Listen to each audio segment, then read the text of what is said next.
If only it were Chadwick by Louis Buss. Louis Buss lives in London. He is presently engaged both in England and abroad in extensive research into the life of Major A W Chadwick, Sadhu Arunachala. Part 2. Please keep it carefully. Tea was smaller than I had imagined during the long wait for the postman. How could something of such vast significance be condensed into such a tiny volume so that it was no larger than an ordinary paperback?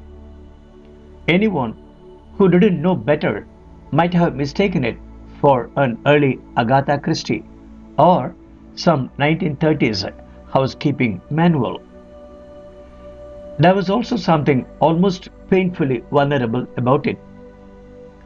Looking at all the smudges on the cover and the ring of that coffee cup standing out like the circle of some ghostly eclipse, I could hardly believe that this fragile little object had come through all its adventures to end safely in my hands.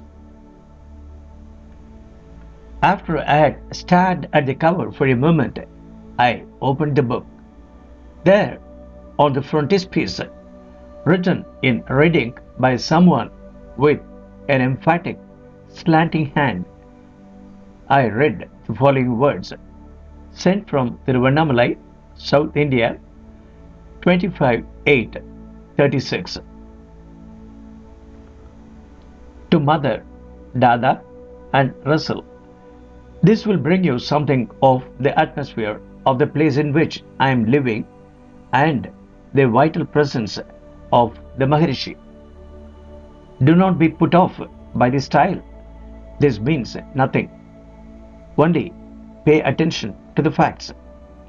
This book is very precious. Please keep it carefully. See page 262 and onwards. It was unsigned, so the mystery devotee was still, for the moment at least, a mystery. But I had not entirely dismissed the possibility that it might be a she, but knew this to be highly unlikely. Had revealed quite a lot about himself in those few words. First of all, and perhaps most importantly, he had not been just some tourist or curious visitor, but a serious devotee. Tiruvannamalai, and perhaps even the ashram itself, had been the place in which I am living. His reference to the vital presence of the Maharishi seemed to confirm his devotion. Yet the quaint spelling struck a rather jarring note and was not how most resident ashramites would have referred to Bhagavan. I seemed to remember Paul Brunton using that spelling, which always made Bhagavan sound like some sort of Red Indian brave, a great warrior of the Hindu tribe. Had our man perhaps recently arrived from the West after reading A Search in Secret India and not yet learned that most people spelt it Maharishi? The fact that he was sending the book home to his parents and Russell, a brother presumably, was also revealing. That he had parents at all meant that he had probably still been relatively young. A man in his 20s would perhaps have been too immature to embark on such a spiritual adventure and settle so far from home. So I presumed he would have been in his 30s or 40s. But the fact that he had sent the book back at all and with such an inscription implied that those parents of his still loomed quite large in his life. He still wanted them to understand the move he had made to India and the path he had chosen to follow there. It seemed to me that he had thrust the book at them with a sort of bossy desperation, certain in advance that Mother, Dada, and Russell would never really understand. His parents would presumably have been middle aged or even elderly.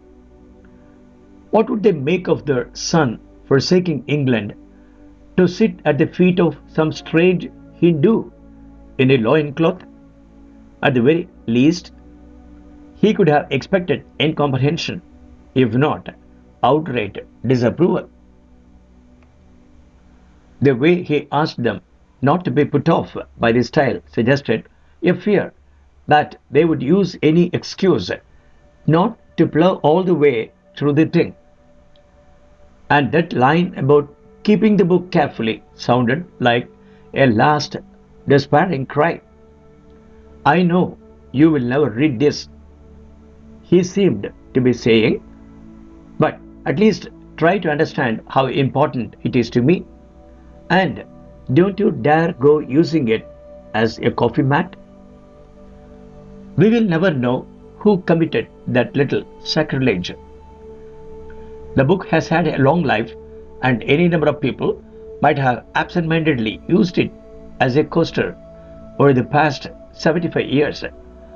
For the sake of our mystery devotee, I only hoped the vandal hadn't been Mother, Dada, or Russell.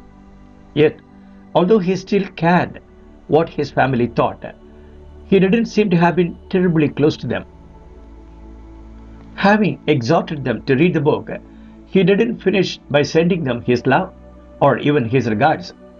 He wanted them to understand the new life he had started many miles away from England, but he didn't do them the conventional courtesy of saying how much he was missing family and home.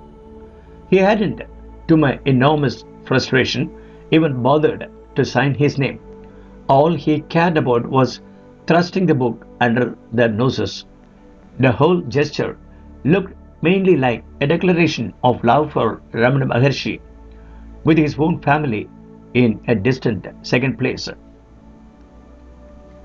With those first few words, whatever effect they might have had on their intended recipients, the mystery devotee had completely won me over. There can be few devotees of Bhagavan, particularly in the West, who wouldn't feel some sympathy with his plight. He had fallen under an enchantment from which he knew his family, along with most of his countrymen, to be immune.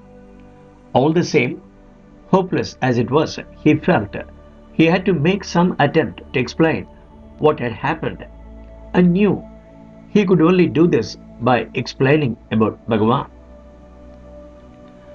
Once I had read the dedication, I went straight to page 262, as he so emphatically instructed, hoping to find some fresh clue. It turned out that he had merely been directing his family to the final two chapters. Those are adaptations from Brunton's A Search in Sacred India, which have been appended to the original biography. They detail some of the Brunton's experiences with Bhagavan and also contain dialogues which give a general outline of his philosophy and method. Did the mystery devotee hope that his family would feel more at home reading the words of a fellow Westerner with a literary reputation? Did he think that even if he couldn't persuade them to read the entire biography, he would at least give them the gist of Bhagavan's ideas and thus prove that it wasn't all completely crazy? Perhaps he hoped that if he could just get them to read those two chapters, they might be intrigued enough to read the rest. Or was he hoping that the dialogues would help them through some specific personal or spiritual problem of their own? Going back to the start of the book, I began slowly leafing through, looking for more notes, and it didn't take me long to find one. There is only one color illustration in the whole volume. It is the very first that appears. and it is protected by its own sheet of transparent tissue paper, which perhaps gives some idea of how much more expensive and difficult it was in those days to insert a color reproduction into a book. This one is a pastel sketch of Bhagavan sitting outdoors on a leopard skin with his water pot and walking stick. In the background, the sun is setting behind the outlines of mountains and the tower of a temple. All this is colorful, atmospheric, and charming, if perhaps rather crudely done from a draftsman's point of view. But the central figure itself is perfect. I often wondered at how difficult it is to capture Bhagavan's face in a picture or a carving. There is something about him that eludes the artist, so that no matter how accurate the representation may be, some vital essence is always lost. If this particular picture succeeds, that is perhaps because it is actually a photograph which has been colored in and superimposed on the simple pastel background. It shows Bhagavan in middle age, sitting cross-legged with vibhuti smeared on his forehead, giving one of those stares of his which seems to leap out of the page like an irrefutable argument. About this picture, the mystery devotee had simply written, "The great soul in whose presence I sit each evening." Those words brought an unexpected lump to my throat. Perhaps it was partly because, after all that the opening dedication seemed to have revealed about his family's attitude, I was moved to see him nailing his colors so firmly to the mast. No matter what they might think, he was going to come right out and say it. This half-naked Indian, with ash daubed on his forehead, like some sort of tribal marking, was a great soul. But more than the simplicity and courage of the declaration, it was perhaps that additional little detail which made me want to weep. "In whose presence I sit each evening." I don't know what I had been expecting, but it hadn't been such a personal, intimate little insight. The old hall had never seemed so immediate and so hopelessly far away. For the writer of those words, Bhagavan's greatness had clearly been remarkable, but the fact of being able to sit in his presence had been pretty much taken for granted. He had not only seen him, but seen him each evening as a matter of almost humdrum daily routine. For all I knew, he had actually been sitting with Bhagavan in the old hall when he wrote those words about the picture. Even if he had been elsewhere in the ashram, Bhagavan would have been reassuringly nearby, just as he always was. Perhaps after he had finished inscribing the book for his parents, the mystery devotee had carefully replaced the top on his pen and gone off to sit with the great soul for a few hours, never realizing how we of future generations would envy him. The idea brought on a sort of vertigo. It was as if that inscription had taken me right to the edge and made me stare straight down the cliff of those 75 years.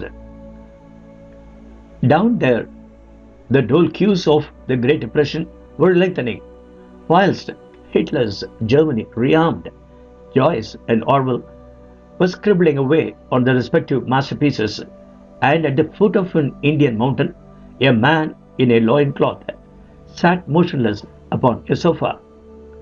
That world had vanished, taking the great soul with it.